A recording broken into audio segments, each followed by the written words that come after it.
Hello students, आज हम इसमें नेक्स्ट टॉपिक करेंगे सेट के अंदर। वो क्या है? Complement of a set. तो सेट का कॉम्प्लीमेंट क्या होता है? Let A proper subset of U. तो प्रॉपर सबसेट का मैंने आपको पहले बताया था। प्रॉपर सबसेट क्या होता है कि ए के सभी एलिमेंट तो यू में होंगे, लेकिन यू के एलिमेंट, कुछ एलिमेंट ऐसे होंगे जो ए के अंदर ही नहीं होंगे। तो वो क्या हो जाएगा?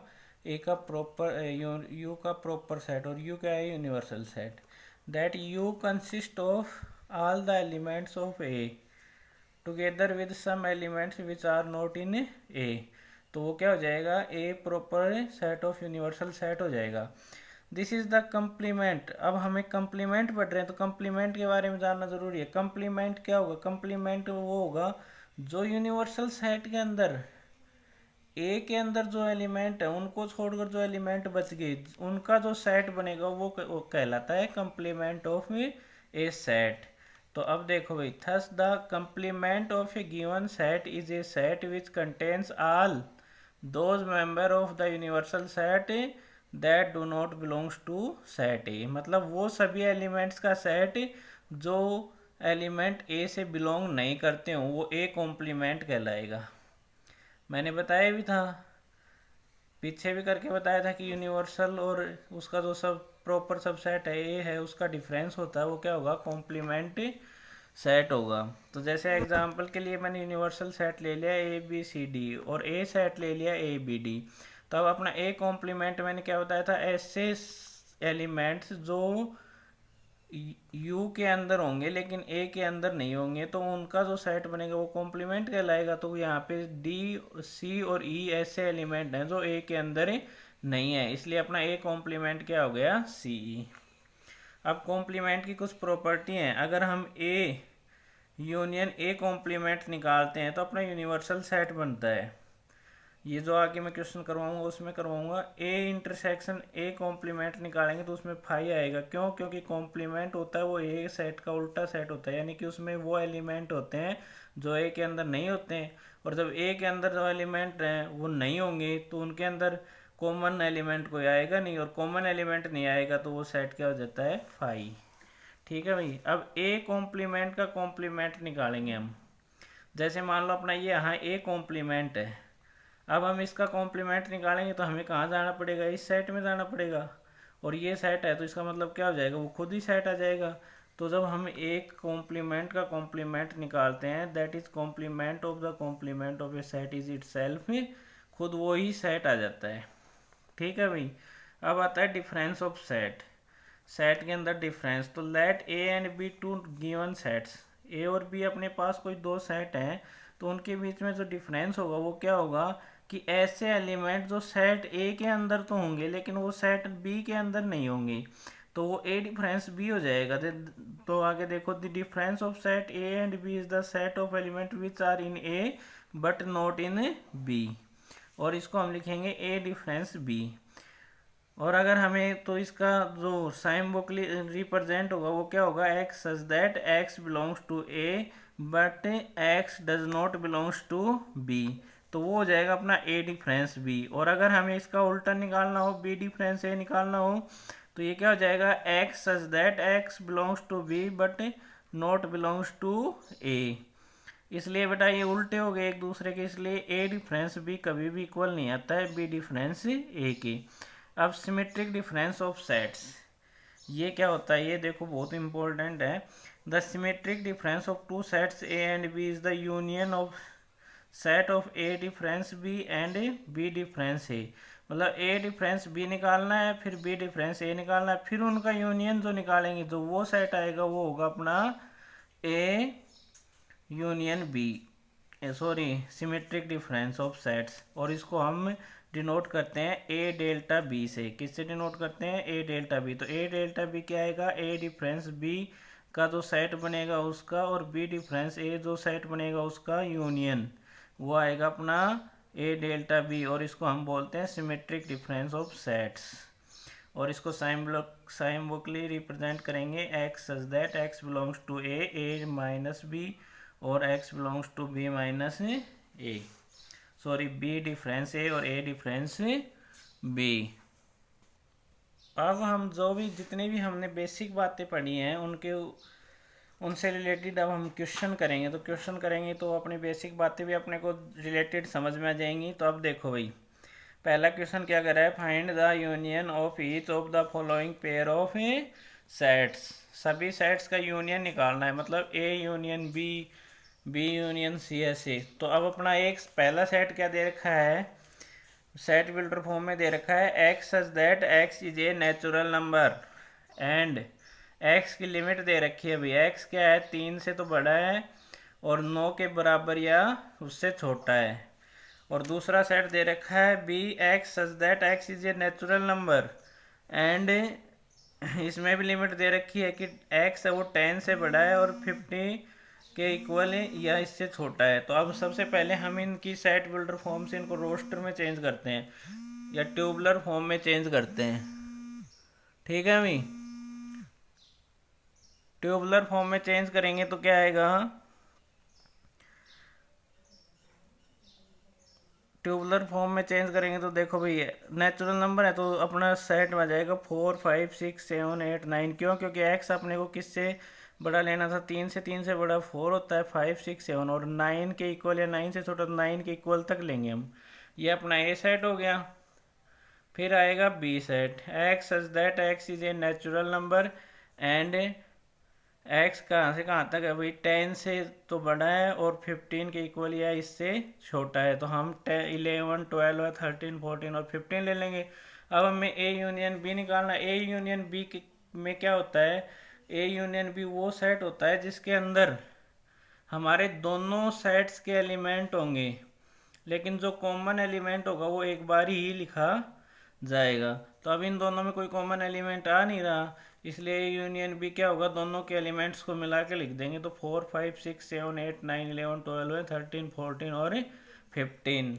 इसी तरीके से अपना नेक्स्ट है, उसके अंदर ए सेट दे रखा है 5 10 15 और बी सेट दे रखा है 5। तो अब इनका यूनियन निकालेंगे तो क्या आएगा भाई, 5 में कोई सेट नहीं, कोई एलिमेंट नहीं होता 5 सेट में, इसलिए इसका ए सेट ही आ जाएगा। तो ए यूनियन बी बराबर क्या आ गया, अपना ए सेट ही आ गया, 5 10 15 इज इक्वल टू ए। अब अपना नेक्स्ट क्वेश्चन है, नेक्स्ट क्वेश्चन देखो भाई, x such that x is equal to 2n+1, तो n बिलोंग्स टू जेड, और B is equal to x such that x is equal to 2n, तो और n belongs to Z. अब दोनों में ही n बिलोंग्स टू जेड है, मतलब n belongs to Z, Z का मतलब क्या होता है भाई, इंटीजर, और इंटीजर आपको पता है दोनों में होते हैं, माइनस में भी और प्लस में भी। अब यहाँ हम n की जगह इंटीजर्स रखेंगे। तो सबसे पहले मैंने रखा है n की जगह -1, तो -1 रखूँ पहले हम इधर से। तो आपको पता है 0 से इधर जाएंगे तो इधर मैं आपको करके दिखाता हूँ, जैसे 0 है, 0 से फिर -1, फिर -1 से -2 -3, इस तरीके से जाएंगे। तो सबसे बड़ा तो -1 ही होगा ना, तो इसलिए मैंने सब पहले ले लिया यहाँ पे कितना, -2 ले लिया। अभी -2 लिया तो -2 और -2 -4, -4 में से 1 गया तो 3 आ गया। फिर मैंने लिया -1 लिया तो 1 आ गया। फिर लिया +1 0 ले लिया, 0 ले लिया तो 1 आ जाएगा। फिर मैंने ले लिया 1 लिया तो 3 और 2 लिया तो 5। इस तरीके से ये दोनों तरफ लेफ्ट साइड में भी आगे तक 100 तक जाएंगे और राइट साइड में भी 100 तक जाएंगे। इसी तरीके से दूसरा बन गया अपना। अब देखो भाई, इनमें ए यूनियन बी निकालना है, तो ए यूनियन बी निकालेंगे तो हमें पता है कि यूनियन में हमें क्या लेने होते हैं, सभी एलिमेंट्स लेने होते हैं, लेकिन जो कॉमन एलिमेंट होता है वो एक बार ही लिखा जाता है। तो अब मैंने दोनों के एलिमेंट ले लिए। तो आपको पता है -4 है, वो -3 से छोटा होता है, तो पहले -4 लिखा जाएगा, फिर -3 लिखा जाएगा, फिर -2 -1 0 1 2 3 4 5 एंड सोन। इस तरीके से ये आगे बढ़ते चले जाते हैं भाई। ठीक है, अब अपना नेक्स्ट क्वेश्चन है वो भी इसी तरीके से है कि if A such that x such that x is equal to 3n और n belongs to Z, and B set है वो क्या कह रहा है, x such that x is equal to 4n, तो n belongs to Z, then find A intersection B निकालना है। अब ए इंटरसेक्शन बी में क्या होता है भाई, हमें वो एलिमेंट्स लेने होते हैं जो दोनों साइड्स के अंदर लाई करते हों, तो वो अपना हो जाता है ए इंटरसेक्शन बी। तो सबसे पहले हमें इनकी रोस्टर फॉर्म बनानी होगी या ट्यूबुलर फॉर्म बनाएंगे। तो ट्यूबुलर फॉर्म बनाएंगे तो ए क्या है, x such that x is equal to 3n, तो हम एन की जगह कुछ भी रख सकते हैं, -4 रख लो, -3 रख लो, -2 रख लो। तो सबसे पहले मैंने -2 रखा तो -6 आ गया, -1 रखा तो 3 आ गया, 0 रखा तो 0, फिर 1 रखा तो 3, 2 रखा तो 6, 3 रखा तो 9 और 4 रखा तो 12 है। इसी तरीके से ये दोनों तरफ लेफ्ट एंड राइट साइड की तरफ बढ़ते जाएंगे, क्योंकि इंटीजर्स होते हैं वो बेटा माइनस में भी होते हैं प्लस में भी होते हैं। इसी तरीके से अपना नेक्स्ट क्वेश्चन है, नेक्स्ट सेट में भी यही कह रहा है, x that x is equal to 4n और n belongs to z। n किससे बिलोंग करता है, इंटीजर्स से। तो इसमें भी वही तरीका अपनाना है। पहले मैंने क्या -3 रखा तो ये 12 आ गया, -2 रखा तो 8 आ गया, -1 रखा तो 4 आ गया, 0 रखा तो 0, फिर 1 रखूँगा 4, 8, 12 है। इस तरीके से होंगे। अब हमें इसमें क्या लेना है भाई, कॉमन लेना है। तो अब इसमें हम कॉमन कैसे निकाल सकते हैं, अब देखो, अब हम यहाँ से अगर हम इस तरीके से चलते हैं तो यहाँ पे हमारे को एक ही कॉमन दिखाई दे रहा है 12, लेकिन आगे इस तरफ बढ़ेंगे तो और भी आ सकते हैं। इसका मतलब क्या आ रहा है, ये 3 और 4 का एलसीएम लेके आ रहा है अपना।